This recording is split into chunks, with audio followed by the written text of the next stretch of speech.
Maneno yale yalichoma ndani ya moyo wa John kama moto wa taa ya chimli. Usiku huu akaamua. Alipofika kisimani usiku wa manane, mwezi ulikuwa umejificha nyuma ya mawingu. John alileta jembe, kamba na taa ndogo. Aliangalia alama kwenye mawe. Kwa mshangao, moja ya alama ile ilianza kung'aa. Alipokaribia hakuogopa, aliamini moyo wake ulikuwa tayari. Alichukua jembe na akaanza kuchimba katikati ya kisima. Ardhi ilikuwa ngumu sana, lakini hakukata tamaa. Saa zilipita, mikono ikajeruhiwa na jasho likamtiririka.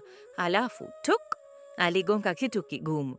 Alipochimba kwa makini, akakuta sanduku la mbao. Alipofungua ndani, mwanga mkubwa wa dhahabu ulitoka kwa kishindo, ukimulika usiku wote kama jua. Ndani yake kulikuwa na dhahabu, vitu vya thamani na maandiko ya ajabu yaliyoandikwa kwa herufi za kung'aa.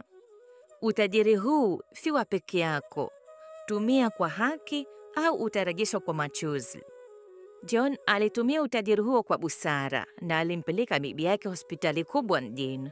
Alijenga shule kwa ajili ya watoto wa kisiwa. Alitoa misaada kwa maskini. Kila mtu alianza kumheshimu. Lakini utukufu huo ulivutia macho ya mtu mwingine, Mzee Makongoro, mganga wa kisiwani ambaye alikuwa na tamaa ya nguvu ya kisima tangu zamani.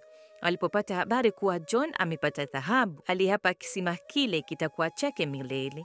Siku moja aliamua kukitembelea kisima hicho akiwa na shanga na vibuyu vya dawa. Alipokaribia kisimani, ardhi ilitetemeka.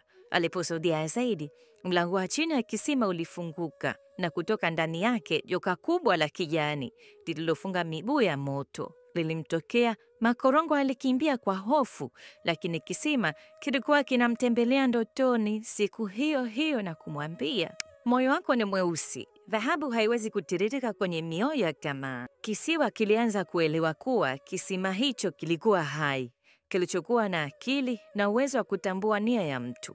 Mafunzo: utajiri wa kweli hauko ndani ya ardhi, bali ndani ya moyo wa mtu mwenye upendo, ujasiri na nia njema. Mwenye tamaa hupata kivuli, lakini mwenye hekima hupata nuru ya kweli.